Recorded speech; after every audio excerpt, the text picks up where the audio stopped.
eu já vou conversar aqui com o Léo, porque eu perdi a aposta justamente por conta que eu disse que o Bolsonaro teria mais votos do que o Lula no primeiro turno. Então a pergunta que eu faço para você é o seguinte, Léo. Os institutos mostravam o Lula na frente do Bolsonaro, chegando em alguns casos com mais de 15 pontos de diferença. Eles erraram? Foi fake news? Ou estamos vendo uma arrancada fenomenal do Bolsonaro? Não, houve um erro abissal por parte dos institutos de pesquisa, né? Inclusive, em diversos estados, como no Mato Grosso do Sul, aquele candidato que estava em primeiro não foi para o segundo turno, ficou em terceiro lugar. Na Bahia, o Jerônimo, candidato do PT, já apresentava uma tendência de crescimento, mas estava em segundo lugar e ele quase ganhou no primeiro turno, a Semineto ficou em segundo, e aí então eu estou demonstrando que existiu erro tanto à esquerda quanto ao candidato da direita, e os institutos de pesquisa erraram em diversos estados, em diversas regiões. Agora, em termos de presidência da República, o Lula, os institutos acabaram tendo uma certa assertividade, porque davam de 50% a 51% dos votos válidos. O candidato petista teve 48,5% dos votos válidos, portanto, dentro da margem de erro, 2 pontos para mais, 2 pontos para menos. A Simone Tebet, candidata do MDB, também teve um pouco mais de 4% dos votos válidos. As pesquisas também indicavam essa tendência, bem como o Ciro, com seus expressivos e humilhantes 3% de votos válidos, a pior porcentagem que ele teve desde 98, quando foi a primeira disputa que ele teve à presidência da República. Agora, em relação ao candidato e presidente da República, Jair Bolsonaro, houve um erro bastante considerável, no sentido em que as pesquisas indicavam de 36% a 37% dos votos válidos. As 33% a 34%. As últimas IPEC... Não, as 33% a 34%. As últimas demonstravam uns 36%, 37%, e ele teve 43%, portanto, sim, fora da margem de erro. Fora da margem de erro. O que eu considero, Ricardinho, Negão, nossa audiência, que a eleição ficou evidentemente polarizada, extremamente polarizada. Os demais candidatos foram pulverizados, simplesmente não existiram, desde a redemocratização em 85, as primeiras eleições diretas em 89, nós nunca tivemos eleições tão polarizadas, e diante desse cenário, as pessoas optaram por fazer o voto útil em Jair Bolsonaro. Aqueles que iam votar, só um instantinho, e em Luiz Inácio.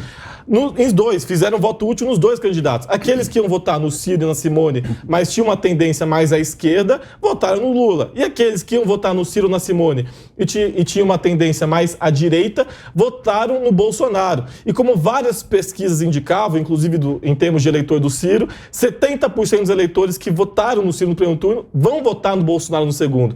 Então, foi uma capilarização que o presidente Bolsonaro conseguiu fazer para a sua campanha ainda no primeiro turno, com o receio da volta. Ok, Leonardo, vou chamar você de Leonardo Leitão, né? Tipo Miriam Leitão. Tipo Miriam Leitão. Falou um monte de número pra cima, pra baixo, chamou o logaritmo, fez as regras dos 3. E passou um paninho. E passou meio que um pano aí e tal. Ou a voto útil. Negão, fake news, erraram ou o Bolsonaro tá numa subida aí ascendente? Fake news absurda, fake news ridícula, fake news que mudou um pouco do quadro da eleição. Nós estamos no Brasil, a gente sabe que muita gente vota.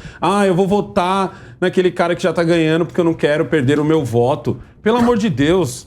Gente, essas pesquisas eram feitas, pagas por bancos. Só isso já faz você ter uma pulguinha atrás da orelha. As pesquisas reais mesmo, aquelas feitas pelos partidos, aquelas que custam bem mais e que você não sabe os resultados, essas sim.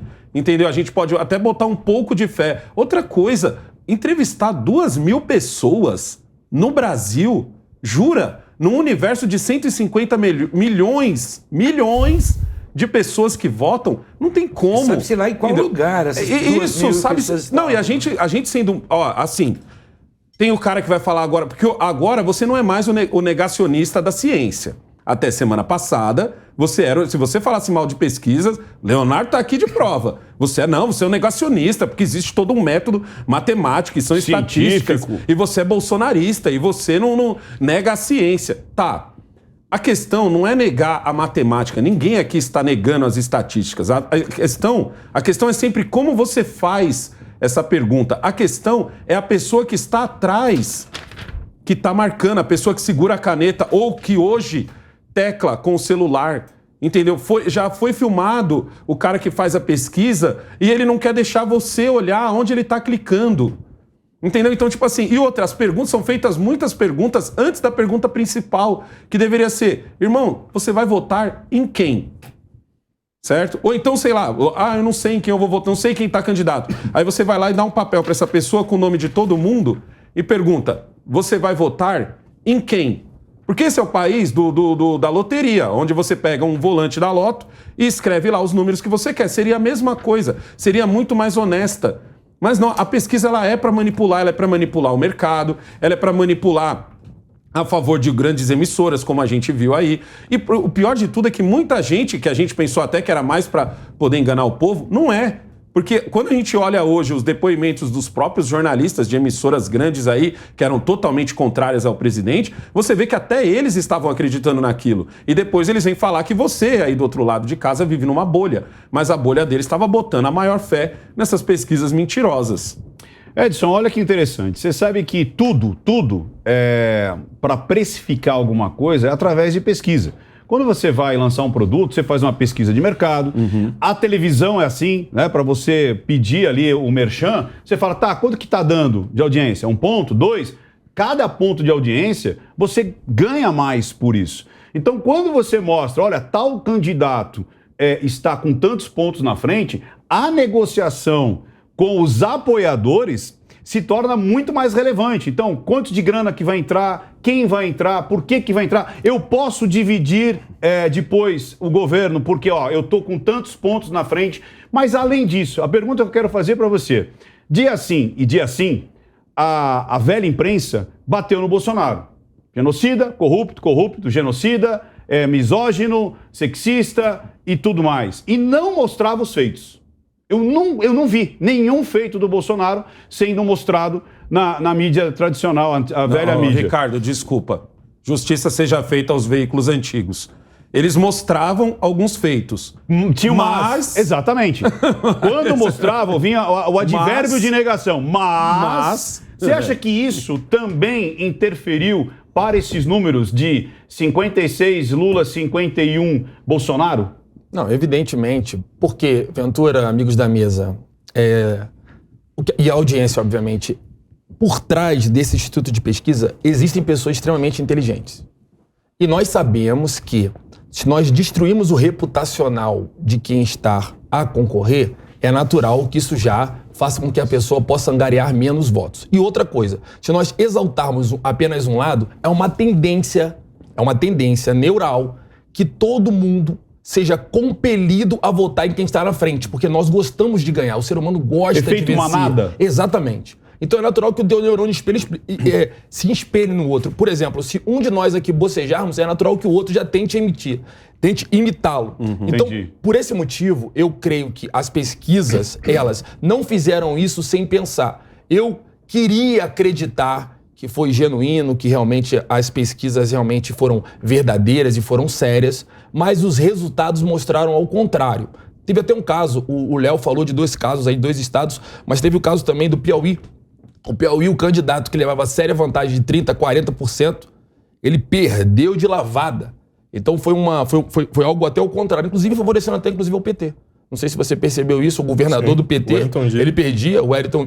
Foi senador, né? Exatamente, não, no caso não foi o Wellington Dias, no caso foi o Rafael Fonteles. O Rafael Fonteles, candidato a governador, ele estava mais ou menos com 20 pontos, e de repente, do nada, no dia da eleição, só que nós sabemos, a pesquisa anterior mostrava ele perdendo de lavada e ele ganhou de lavada. Foi até o contrário, favorecendo, inclusive, foi o único candidato do PT.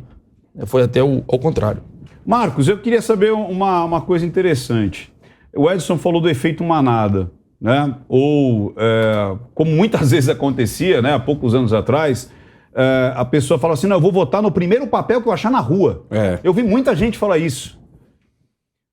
Você acredita que as pessoas menos politizadas, porque o Brasil mostrou, depois a gente vai falar isso, né? Os números aí de Senado, deputados federais, governadores, mas as pessoas menos politizadas, ela olha a pesquisa para escolher o candidato dela? Não, de forma alguma. A pessoa que é menos politizada, ela realmente vai deixar para a última hora, vai fazer a sua escolha ali até com um santinho que está no chão. E eu acho que isso está diretamente ligado a esse grande problema que foi a questão das pesquisas. Como as pesquisas... E aí, assim, o Léo, ele traz os dados da última pesquisa, ou das duas últimas pesquisas, que já estavam pelo menos se aproximando de uma realidade. Mas se a gente pega durante toda a campanha política, e a gente viu aí resultados de pesquisas que foram completamente díspares da realidade, esse é o grande ponto negativo do que aconteceu para chegar ao segundo turno. Eu acho que um ponto positivo nisso, que os mesmos institutos que erraram aí nos resultados, eles também se esqueceram de combinar muita coisa com o povo, porque existe um povo muito grande que já estava decidido a votar no Bolsonaro e eles não contaram isso para ninguém.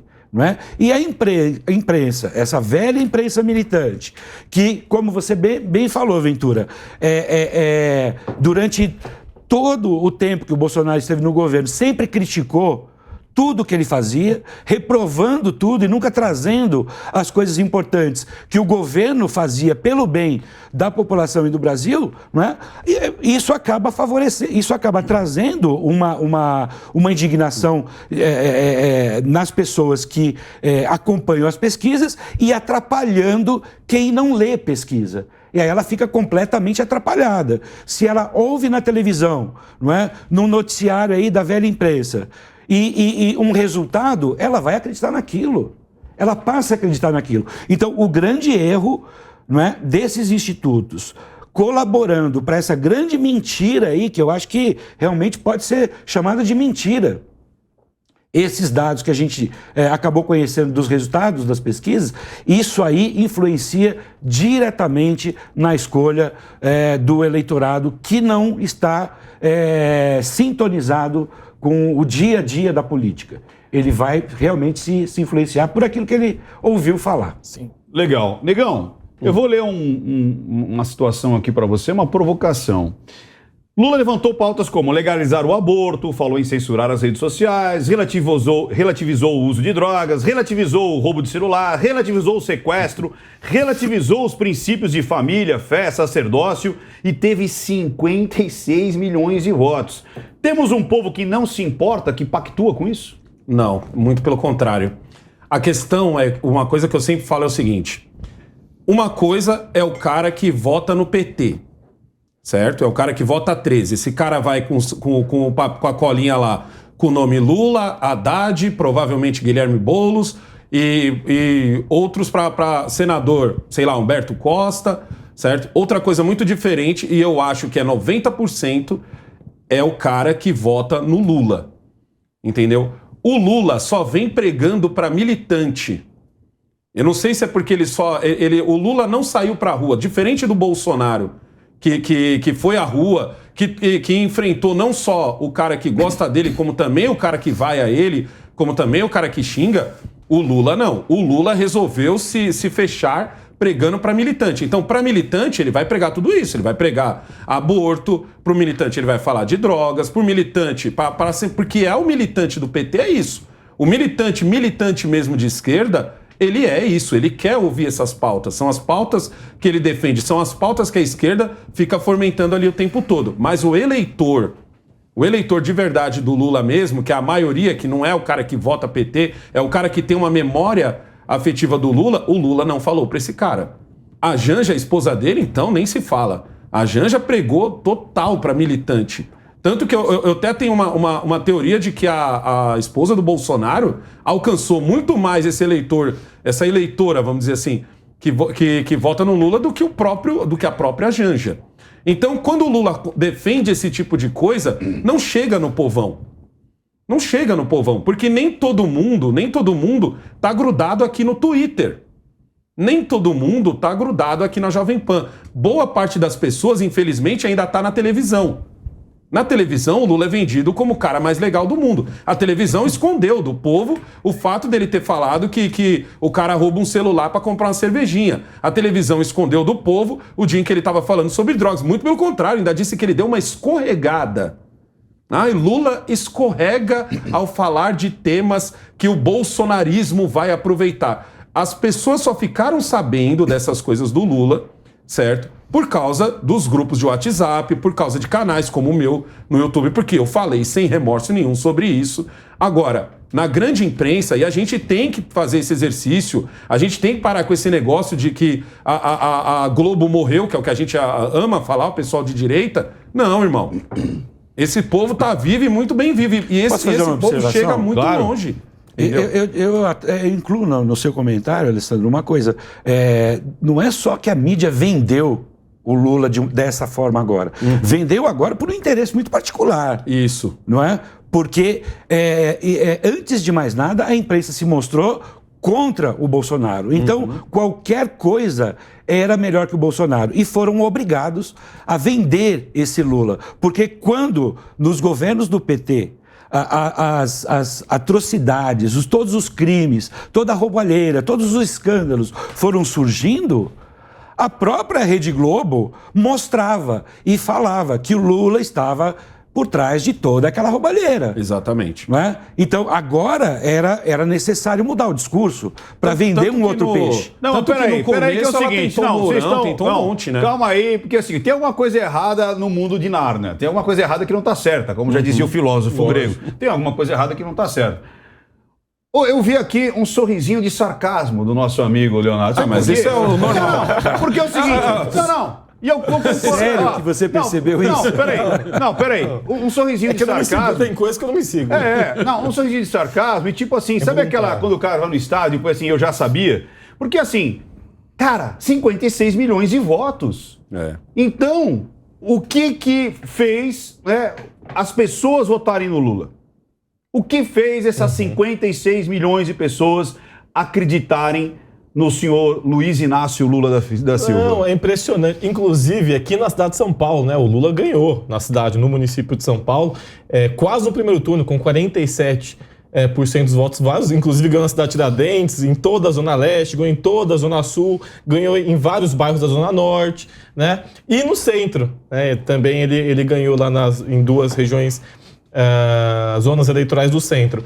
E é o que eu sempre disse aqui, em diversos programas. Não, mas eu ando na rua e o povo tá clamando por Bolsonaro, né? Não, eu falei, tudo bem, ok, ele tem sim muitos eleitores, demonstrou isso nessas eleições, mas não é assim que funciona, né? A Dona Maria, o seu José, lá do fundão da Tiradentes, de Guaianazes... Isso, por que a Dona Maria votou no Lula? Isso eu quero saber. Ela votou porque ela sabe o que é ter um filho preto e periférico, entrar numa universidade por conta do ProUni. Ela votou porque ela sabe o que era passar fome e ter algum tipo de auxílio, sim, por parte do governo para poder ao menos comer. Ela votou porque ela viu em 8 anos de governo poder comprar uma geladeira, poder comprar um micro-ondas. Por isso que ela votou. Por isso que ela votou.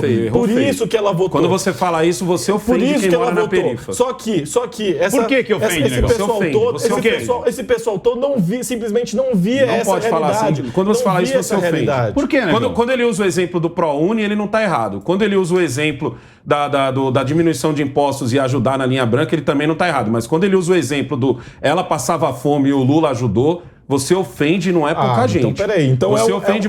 Isso então é uma observação. Então é a memória afetiva. Por isso que eu falo que 90% dos eleitores do Lula não são petistas. O petista é outra pegada. Entendeu? Eu entendo essa memória afetiva, eu entendo essa memória afetiva do Leonardo e eu assino embaixo. Isso rolou mesmo, entendeu? Outra coisa também, uma coisa que eu acho que o pessoal da direita erra e erra feio, é só falar sobre o bendito comunismo, sobre o bendito Foro de São Paulo. Quando, irmão, tu tá entrando num supermercado hoje, entendeu? E tu tá deixando R$100 e tá voltando com 2 sacolas. certo? E isso para quem tá tirando 2 contos por mês aí, isso pesa e muito.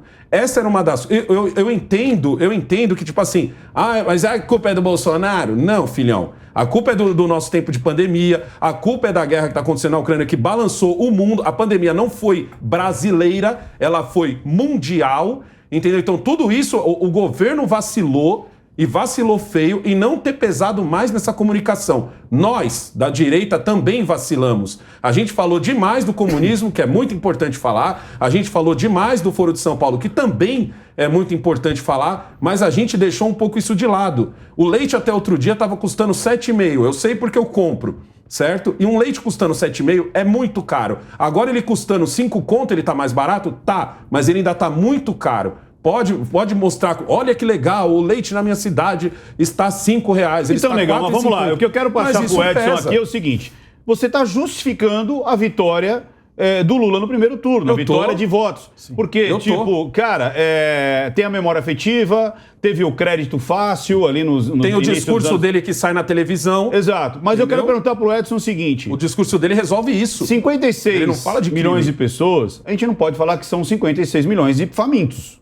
Exato. Ou 56 milhões de pessoas estão passando fome. Por isso ofende. Então, e é isso que eu quero perguntar para o Edson. Será que esse discurso antagônico, né? Socialismo, não sei o quê, vai acabar com a Venezuela. E o outro, porque a pessoa podia comprar uma geladeira, podia comprar uma picanha e cerveja. São momentos extremamente antagônicos. O que pesa de verdade para esses 56 milhões? Você acha que é óbvio que ter essa memória afetiva, nós estamos falando de 10 anos atrás, mas o peso de final de governo Dilma, o pior exercício fiscal, inflação nas alturas, desemprego batendo nas alturas, petrolão, mensalão, dinheiro escorrendo a rodo, Petrobras quebrando. De novo, o que eu sinto mais? É a memória afetiva ou eu não percebo que essas mazelas, que esse dinheiro não sai do governo, sai do meu bolso, porque justamente não vai ter uma escola melhor, um hospital melhor, uma educação melhor, uma segurança melhor. Como é que você explica isso? Nessa visão educacional, nessa visão até de percepção de mundo, de vida, eu olho mais para o meu umbigo ou eu olho de uma maneira global? Ventura, obrigado pela pergunta, mas eu concordo em parte com o Negrão e com o Léo, mas o que eu penso que a questão dos 56 milhões foi uma questão de estratégia. Na eleição anterior, o Bolsonaro ficou focado em se eleger. Foco dele central era a eleição. Ele não estava preocupado em governabilidade, em ajudar governador, em ajudar senador, em ajudar deputado federal, deputado estadual. O foco dele era: eu vou me eleger, eu quero essa oportunidade, eu vou aproveitar, eu vou surfar nessa onda e vou conseguir. E ele logrou êxito. Foi bem no primeiro turno, foi bem no segundo turno. Nessa eleição, ele falou assim: olha, eu fiquei 4 anos sem governabilidade. Eu não consegui fazer nada dos meus planos. Muitas das coisas das quais eu me sentia compelido a fazer de mudança, eu fui tolhido em vários momentos por não ter governabilidade. O que ele pensou? Ora, eu tenho que mudar minha estratégia. Eu vou tirar um pouco do meu foco. Meu foco não vai ser a minha reeleição e vou distribuir isso porque eu quero me reeleger sim, mas eu quero ter governabilidade. E aí, eu acho que nesse ponto houve um erro crasso, né, de Licínio Crasso. Acho que foi um erro da campanha do pessoal que apoia o Bolsonaro de simplesmente acreditar que refletia nas ruas toda a participação daquela amostragem à população brasileira. Então nós tivemos lá realmente um número maciço de pessoas na rua e essas pessoas realmente foram lá e votaram. Ok. E, por outro lado, o pessoal do Lula, eu acho que por sua vez ele atribuiu assim: olha, eu não preciso de governabilidade, eu tenho que focar especificamente em reeleger o Lula. Eu o pessoal meu aqui, as pesquisas mostram que nos estados, que os deputados, meus senadores vão se reeleger, as pesquisas mostram isso, então eu vou focar, o meu discurso central é o Lula. Inclusive os governadores que perderam, os senadores que perderam nos estados, eles angariavam voto para o Lula, o foco era reeleger o Lula. Exato. Por isso, você pode perceber que essa transferência de voto houve, mas eu não tenho essa sensibilidade, porque para mim é claro, a pessoa que vota no PT vai continuar votando no PT, a pessoa que vota na direita conservadora vai continuar votando, mas minha preocupação são os 32,7 milhões que não foram às urnas. Perfeito. A minha preocupação são aqueles 10 milhões que votaram ou no Ciro, ou na Tabet, ou, inclusive, eles votaram em branco ou em nulo. Quem essas pessoas vão votar? Qual o discurso será feito? Qual a estratégia para angariar voto dessas pessoas? Eu acho que a estratégia de ambos os partidos, tanto do conservador quanto da esquerda, tem que pensar nesse eleitor. Porque o eleitor que votou no Bolsonaro, ele vai voltar às urnas e vai votar no Bolsonaro. Sem pensar. O eleitor, sem pensar. O eleitor que votou no Lula, ele vai votar no Lula, ele não vai mudar, esquece isso. Não vai mudar. Mas esse eu já acho que vira. Eu já vejo que não o petista, por isso que eu falo. Isso. O petista não vira. Mas o eleitor que votou no Lula, porque ele falou assim, mano, tá embaçado ir no mercado. Gente, tá difícil pagar uma luz. Perfeito. Gente, tá difícil isso, aquilo. Mas esse cara dá pra virar. Perfeito. Mas agora eu quero puxar pro Marcos aqui o seguinte, porque no dia seguinte, até no próprio dia, os jornalistas, né, que deveriam ser só jornalistas, mas eles tão militantes são, que eles estavam decepcionados. Eles estão assim, meu Deus! Não escondia. Meu Deus, o que aconteceu? Existem 51 milhões de bolsonaristas? O Brasil gosta do Bolsonaro? Eu achei que ele ia ter 25, 30. Então, essa até história... Até eles se iludiram com as pesquisas. Não, essa história agora, que somos robôs, né, que estão gabinete do ódio. Gabinete do ódio. Isso caiu por terra, porque são 51 milhões de pessoas. Se você pegar empate técnico, os dois estão empatados. É 2 para cima, 2 para baixo. O empate técnico. O Brasil está dividido. Se falar de robô, vai ter que falar mal da urna. Vai ter que falar mal da urna. Exatamente, caiu por terra. Não existe mais gabinete do ódio, não existe mais robozinho, aplicativo, porque são 51 milhões de pessoas. Agora, tem um problema seríssimo. Os dois estão empatados, mas o Congresso não. Exatamente. O Congresso está com 273 deputados federais na base. Faz muita diferença. 14 senadores e 8 governadores. E agora? Como é que fica? No Congresso, o Bolsonaro venceu. Como é que fica agora? Eu quero começar discordando, assim, muito pouco do que você falou, porque assim, eu não acho exatamente que o Bolsonaro, na primeira eleição, ele tenha se preocupado somente em se eleger. E eu acho que ele tinha um plano. Tanto que, dentro desse plano, incluía a indicação de um ministério técnico, como ele sempre falou. Então, nós tivemos vários ministros que sabiam como fazer gestão de negócio, como estar à frente de um ministério e trazer resultados. Tanto que no primeiro ano do governo Bolsonaro, os resultados foram bastante positivos. A gente começava a acompanhar uma linha de melhora e de crescimento do país. Não é? Nós tivemos uma reforma, que foi a reforma da Previdência, que isso custou bastante dinheiro, já poderia ter sido feita até antes do governo Temer, mas foi conquistada no governo Bolsonaro e foi bastante positiva. Isso traçou um rumo diferente para o Brasil. Marcos, me perdoa, porque assim, você entendeu mal o que eu falei. O Bolsonaro, ele focou em se eleger, sobretudo porque muitos dos candidatos que concorriam ao Senado, ao deputado, eles não coadunavam com os pensamentos do Bolsonaro. Ele não quis realmente, ele teve oportunidade de foco, porque ele não encontrava braço para fazer, no caso, toda uma organização para ter esse congresso pujante. Entendo. Então, e a opção realmente, desde o começo, ele sim queria um governo científico. Não, eu entendi, eu acho que até uma primeira vista, uma primeira impressão, assim, quando ele vai para a rua para fazer a campanha, que inclusive foi interrompida com uma facada, infelizmente, não é? Sim. Pode passar essa impressão, realmente, que ele só estava pensando na eleição.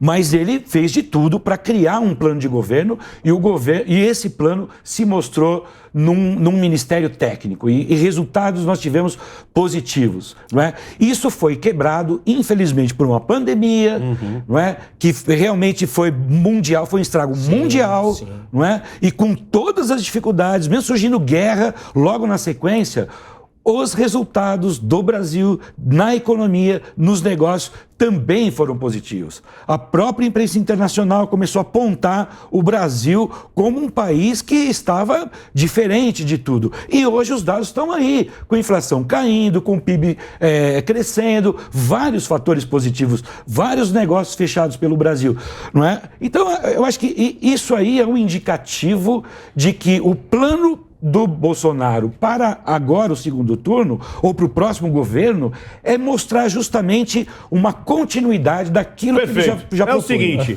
o Edson mostrou que tivemos erros e acertos, tanto na estratégia de um como na de outro.